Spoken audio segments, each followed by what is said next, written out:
Assalamualaikum warahmatullahi wabarakatuh, sahabat makanan Aceh.com. Hari ini kita tim manajemen core sedang meliput salah satu menu di dapur CSC.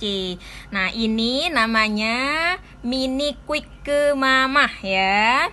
Jadi dia isinya ini ikan kemamah.